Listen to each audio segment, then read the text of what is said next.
तो यूएस के अंदर सोमवार को एक बिल पेश हुआ कांग्रेस के अंदर, वहां की संसद के अंदर, जिसमें यह डिमांड किया गया कि पाकिस्तानी आर्मी चीफ के ऊपर सैंक्शन लगा दिया जाना चाहिए। उनका अगर अमेरिका का वीजा लगा हुआ है तो वो रद्द कर दिया जाना चाहिए। इस बिल को मैग्नेस्की बिल कहा जाता है। इस मैग्नेस्की का अपने आप में एक इतिहास है जो आज के सेशन में हम जिक्र करेंगे। हेडलाइन बनती है कि यूएस के अंदर एक बिल आया है जो पाकिस्तानी आर्मी चीफ को इमरान खान को जेल में डालने के कारण उनको प्रतिबंधित करने के लिए है। मतलब इमरान खान जो आज जेल में है उसका सीधा सीधा जिम्मेदार आसिम मुनीर यानी कि इनके जो सेना प्रमुख हैं उनको ठहराते हुए यह कह दिया गया है कि आसिम मुनीर को इसलिए प्रतिबंधित कर दो क्योंकि उसने इमरान खान को जेल में डाल दिया था। अब आपके दिमाग में प्रश्न आने लगेगा, तो इमरान खान के लिए अमेरिका में इतना प्यार कैसे जागा? तो यह बात तो मैं जाने कब से आपसे कहता आ रहा हूं कि पाकिस्तान की सत्ता को बाइडेन ने किस तरह हिलाया, कैसे इमरान खान को जेल में डलवाया, कैसे डोनाल्ड लू ने पाकिस्तान में शहबाज शरीफ के लिए इमरान के सांसदों को खरीद लिया, ये तो जग जाहिर है। लेकिन फिर भी इमरान खान की ट्रंप से जो दोस्ती है वो आज के सेशन में जिक्र में आएगी। जैसे ही ट्रंप की बात आती है तो शहबाज शरीफ को स्वतः ही पसीने छूटने लगते हैं। ये पसीने हाल ही में थोड़ी राहत भरी सांस लेकर आए थे जब इन्होंने ट्रंप को तोहफे में एक आतंकी भेजा था, जिसमें ट्रंप ने शहबाज शरीफ को धन्यवाद बोला तो पाकिस्तान पूरी तरह से थैंक यू ट्रंप कहने लगा था कि भाई साहब गजब हो गया, आपने हमें एक्नॉलेज किया। पाकिस्तान को धन्यवाद क्या दिया, पाकिस्तान पूरी तरह से समझने लगा कि ट्रंप की अब बुरी दृष्टि पाकिस्तान से हट गई है। नहीं, ऐसा नहीं था। पाकिस्तान पर ट्रंप की नजर बराबर बनी हुई है और इसी के चलते ग्लोबल मैग्नेट्स की ह्यूमन राइट अकाउंटेबिलिटी एक्ट के तहत आसिम मुनीर को लपेटने की तैयारी हो रही है। अब कौन सा बिल है, क्या कहानी है, वो समझते हैं। तो अमेरिकी संसद में यानी कि कांग्रेस में एक सांसद हैं, जैसे अपनी संसद पार्लियामेंट है ऐसे अमेरिकी संसद को कांग्रेस कहते हैं। वहां पर एक सांसद है जिनका नाम है जो विल्सन। ये रिपब्लिकन सांसद हैं, एक अटर्नी है। इन्होंने हाल ही के अंदर पाकिस्तान की डेमोक्रेसी के लिए मैग्नेट्स्की एक्ट की डिमांड की है। ये मैग्नेट्स्की एक्ट क्या है, इसको आसान भाषा में केवल इतना समझ लीजिए कि अमेरिकी राष्ट्रपति अगर चाहे तो अपने केवल एक आदेश से दुनिया के किसी भी बड़े नेता को या किसी बड़े अधिकारी को या किसी बड़े उद्योगपति को अमेरिका के खिलाफ पाते हुए या ह्यूमन राइट के खिलाफ पाते हुए अमेरिका आने से प्रतिबंधित कर सकते हैं और अमेरिका में उपलब्ध जितनी भी उनकी संपत्ति है उसको जब्त कर सकते हैं। इसीलिए हेडलाइन बनती है कि new bill seek to sanction Pakistan army chief free former PM Khan. और इस बात की डिमांड की गई कि प्रधानमंत्री जो पूर्व हैं इमरान खान, उनको फ्री किया जाए। ऐसे में जो विल्सन ने इस बिल को रखा, इसी के साथ साथ उनके अपोजिशन के भी एक लीडर ने साथ इनका दे दिया, तो एक प्रकार से एक बाईपार्टीशन बिल के तरीके से इसे संसद में रखा गया है, जिसके तहत आसिम मुनीर पर सैंक्शन की बात की गई है। ये मैग्नेट्स्की क्या है इसके बारे में जान लीजिए। असल मायने में रशिया के साथ अमेरिका ने एक एक्ट बनाया हुआ था जिसका नाम था रशिया मालदोवा जैकन वैलिक।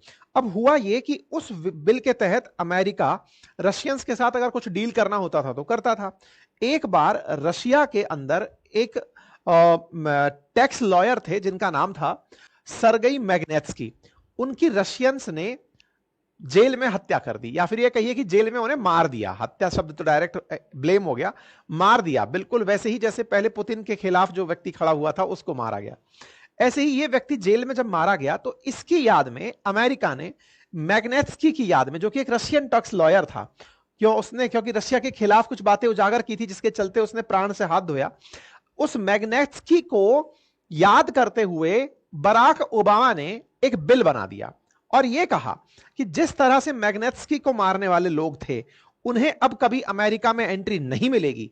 ऐसे ही दुनिया में अगर कोई भी व्यक्ति ह्यूमन राइट का उल्लंघन करता है, खुद के देश में करता हो, अमेरिका के खिलाफ करता हो, जो भी करता है उसको अमेरिका मैग्नेट्स्की की याद में आने से प्रतिबंधित कर देगा। इस बिल का नाम ग्लोबल मैग्नेट्स्की एक्ट बना।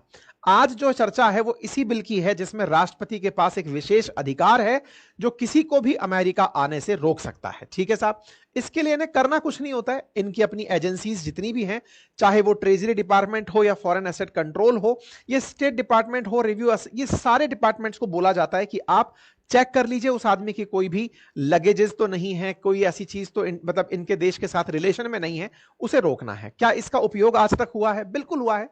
आप अगर देखें तो ये जमाल खशोगी जब मरे थे उस समय पर भी इसका उपयोग किया गया था सऊदी अरब के कुछ जो ऑफिशियल्स थे उनके खिलाफ। म्यांमार के आर्मी चीफ के खिलाफ भी यूएस ने इस मैग्नेट्स्की एक्ट को उपयोग में लिया हुआ है। ऐसे ही अगर आप देखें तो चाइना की जो एंटिटी एंड ऑफिशियल परसुएट है उनके खिलाफ भी मैग्नेट्स्की एक्ट लिया हुआ है। ये पुराने प्रमाण है कि किस तरह से इसका उपयोग करते हुए अमेरिका ने ऐसे लोगों को जो कि अमेरिका या ह्यूमन राइट के खिलाफ हैं उन्हें प्रतिबंधित किया है। अब सवाल आता है शहबाज शरीफ के ऊपर। शहबाज शरीफ के साथ बैठे रहे ये रहे आसिम मुनीर। आसिम मुनीर इस समय सेना अध्यक्ष हैं पाकिस्तान के अंदर। आपके काल में इमरान खान पर जो जातियां हुई वो पूरी तरह से ह्यूमन राइट का वायलेशन थी। इमरान खान जो कि एक पूर्व पाकिस्तानी क्रिकेटर हैं, साथ ही साथ वहां पर बढ़िया रूप से नेता के रूप में रिकॉग्नाइज्ड हैं। आपने अपने कालखंड में जिस तरह की राजनीति की उसे लोग पाकिस्तान के ट्रंप के रूप में रिकॉग्नाइज करते हैं। कहते हैं जैसे ट्रंप विदाउट फिल्टर बोलते हैं, उन्हें इस बात का फर्क नहीं पड़ता कि लोग इसे कैसे लेंगे, ठीक वैसे ही इमरान खान भी पाकिस्तान के ट्रंप की तरह नेता माने जाते हैं। लेकिन इनको पसंद कौन नहीं, जब ट्रंप को बाइडेन पसंद नहीं करेंगे तो इमरान खान को कैसे बाइडेन पसंद कर सकते हैं। इसके पीछे का भी एक कारण है। असल मायने में बाइडेन से पहले जब ट्रंप राष्ट्रपति हुआ करते थे तो इमरान खान के ट्रंप के साथ जो व्यवहार थे वो मीडिया में काफी चर्चा में रहे थे। एक बार जब इमरान खान व्हाइट हाउस की यात्रा पर गए थे तो ट्रंप उन्हें रिसीव करने गेट तक आए थे।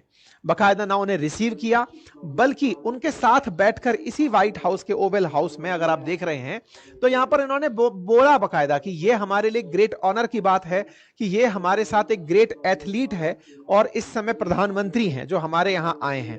तो ट्रंप ने इनके एप्रिसिएशन में कसीदे कढ़े थे और कहा था कि इनका आना अमेरिका के लिए अच्छी बात है। यही कारण है कि ट्रंप का प्यार इन्हें प्राप्त था। साथ ही साथ पाकिस्तान में इनको इमरान खान को पाकिस्तान का डोनाल्ड ट्रंप कहकर संबोधित किया जाता था। मतलब इमरान खान और ट्रंप की दोस्ती अच्छी थी। आप इस बात को एक लाइन में ऐसे समझ सकते हैं। लेकिन ट्रंप अगली बार आए नहीं, आए तो बाइडेन आए, और बाइडेन आए तो इमरान खान ने उन्हें भी अपनी तरफ से स्वागत करने के लिए मैसेज मार दिया कि सर स्वागत है, वेलकम है आपका। लेकिन बाइडेन ने अपने पूरे कालखंड की शुरुआत में इमरान खान से टेलीफोन पर एक बार भी बात नहीं की, बातचीत ही नहीं की। इमरान खान इस बात को लेकर के पब्लिक में भी आ गए कि यार ये क्या मतलब हुआ, अमेरिका के राष्ट्रपति बने हैं, हमसे फोन तक पे बात नहीं किए। इमरान खान इस बात से खफा होकर के रशिया की गोदी में बैठने चले गए। इमरान खान खफा हुए और रूस के पुतिन से जाकर मिले। गलती यह हो गई कि जिस समय ये जाकर मिले उसी समय पर पुतिन ताक पर थे और उन्होंने तुरंत यूक्रेन पर गोला डाल दिया। तो ऐसे में इमरान खान के दिन जो खराब चल रहे थे वो बाइडेन की नजर में आ गए और बाइडेन ने तत्काल प्रभाव से इमरान खान को पुतिन से नजदीकी के चलते सैंक्शन करने का प्लान बना लिया। दिमाग में यह तय कर लिया कि बेटा इनकी सत्ता हटानी है, और बाइडेन ने डोनाल्ड लू को पाकिस्तान के दौरे पर भेज दिया, या कहिए उस क्षेत्र के दौरे पर जो साउथ एशिया कहलाता है वहां पर डोनाल्ड लू को एज एन एडवाइजर भेज दिया कि जाओ और जरा चेक करके आओ कि इस क्षेत्र में इमरान खान को कैसे हटाया जा सकता है। पता चल गया इमरान खान के जितने भी सांसद हैं उनके साथ के जो पार्टी कार्यकर्ता हैं उनको खरीद लिया जाए, उन्हें सत्ता से हटा दिया जाए तो ये सरकार गिर जाएगी और नो कॉन्फिडेंस मोशन लाया जा सकता है। ये बात मैं नहीं बोल रहा हूं, खुद इमरान खान ने जो ये कागज लहराते हुए दिखाई देते हैं जिसे साइफर केस कहा जाता है, इस चक्कर में कि इन्होंने इस बात को उजागर क्यों कर दिया, इस चक्कर में तो इन्हें जेल जाना पड़ा। इन्हें यह बात उजागर नहीं करनी थी इमरान खान ने, लेकिन यह बात भी उजागर कर दी कि मुझे हटाने के लिए बाइडेन एडमिनिस्ट्रेशन प्रयास कर रहा है, बाकायदा कॉन्स्पिरेसी कर रहा है। लेकिन इमरान खान की एक नहीं सुनी गई और बाइडेन ने तत्काल प्रभाव से इमरान खान को हटवाते हुए शहबाज शरीफ को प्रधानमंत्री बनवा दिया। शहबाज शरीफ प्रधानमंत्री बने तो सेना को कहा गया कि आसिम मुनीर आप जाइए, अब इनको इनका उचित स्थान दिखाइए। उचित स्थान इनको जेल में भेजा गया, इनको एक टेररिस्ट की तरह जेल में डाल दिया गया। ऐसे में खान के खिलाफ बहुत सारे मामले खोल दिए गए, पता नहीं कहां कहां से तोशखाना विवाद और कोई भी जितने भी पॉलिटिकल केसेस थे सारे के सारे डाल दिए। यह हालत कर दिया कि इमरान खान संभवतः जेल से ना निकल पाए और निकल भी पाए तो चुनाव ना लड़ पाए। सारी तरह से उनके हौसले को और सारी स्थिति को तोड़ दिया गया। इमरान खान डायरेक्टली अक्यूज करते रहे आसिम मुनीर को कि उन्होंने ही इनके अरेस्ट की पूरी प्लानिंग की है। इमरान खान के द्वारा यह आरोप लगाना कि मेरे को फंसाने वाला आसिम मुनीर ही है, इसी के चलते इमरान खान ने आर्मी चीफ को कई बार यह लिखा कि आप लोग जो कर रहे हो मेरे साथ ठीक नहीं है। कोई बात नहीं साहब, लेकिन सुनता कौन? इमरान खान अपने स्तर पर अपनी जनता को सेंसिटाइज करते रहे कि देखो मेरे साथ सेना गलत कर रही है, लेकिन इस बीच में इमरान खान की अमेरिका वालों ने सुन ली और ट्रंप को जिता दिया। ट्रंप जैसे ही जीते, ट्रंप ने अपने पास एक फॉरेन पॉलिसी एडवाइजर नियुक्त किया जिसका नाम था रिचर्ड जर्नेल। रिचर्ड जर्नेल जैसे ही, ग्रेनेल जैसे ही फॉरेन पॉलिसी एडवाइजर बने, इन्होंने आते ही सबसे पहला जो भाषण दिया उसमें था फ्री इमरान खान। सबसे पहले का मतलब ये नहीं है डे वन पे ही इमरान खान को याद कर लिया। इनके शुरुआती कालखंड में जो इन्होंने प्रायोरिटीज में रखी, उन बातों में आते ही इन्होंने कहा इमरान खान को रिहा किया जाए। यह खबर बनी साल 2024 के अंत के अंदर, और ऐसे में इमरान खान को ग्रेनेल ने खूब सारी तारीफों के साथ लाद दिया कि भाई इमरान खान बढ़िया आदमी है और उसका रिहा होना बनता है। मतलब ट्रंप की नजर पाकिस्तान पर थी, ट्रंप की नजर इमरान खान पर थी कि इमरान खान बढ़िया आदमी है, अपना आदमी है, उसे जेल से निकलना चाहिए।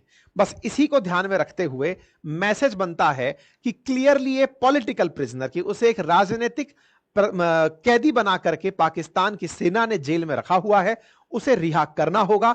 इसी कारण से ये मैग्नेट्स्की एक्ट के माध्यम से उस आसिम मुनीर को, जिसने इमरान खान को जेल में डाला हुआ है, उसे निकालने के लिए, इमरान खान को जेल से निकालने के लिए आसिम मुनीर को प्रतिबंधित करने का यह दांव खेला जा रहा है। मैं इसीलिए कह रहा हूं कि ट्रंप की अब टेढ़ी नजर इस समय शहबाज शरीफ पर है। शहबाज शरीफ संभवतः अपनी सत्ता को बचाने का जो भी प्रयास करेंगे वो कारगर नहीं हो पाएगा, क्योंकि ये सत्ता में आए गलत तरीके से थे, चुनावों के अंदर हेरफेर करके ये सत्ता तक पहुंचे थे। ऐसे में इमरान खान के लिए अगले 6 महीने बहुत इंपॉर्टेंट है। मैं ऐसा इसलिए कह रहा हूं क्योंकि खुद अमेरिकी संसद ने आसिम मुनीर को 180 दिन का टाइम दिया है कि या तो चीजें रिजॉल्व कर लो, नहीं तो तुम जाओगे। अब देखना होगा कि आने वाले समय में होता क्या है। फिलहाल के लिए पाकिस्तान की मुझे सत्ता परिवर्तित होती दिख रही है।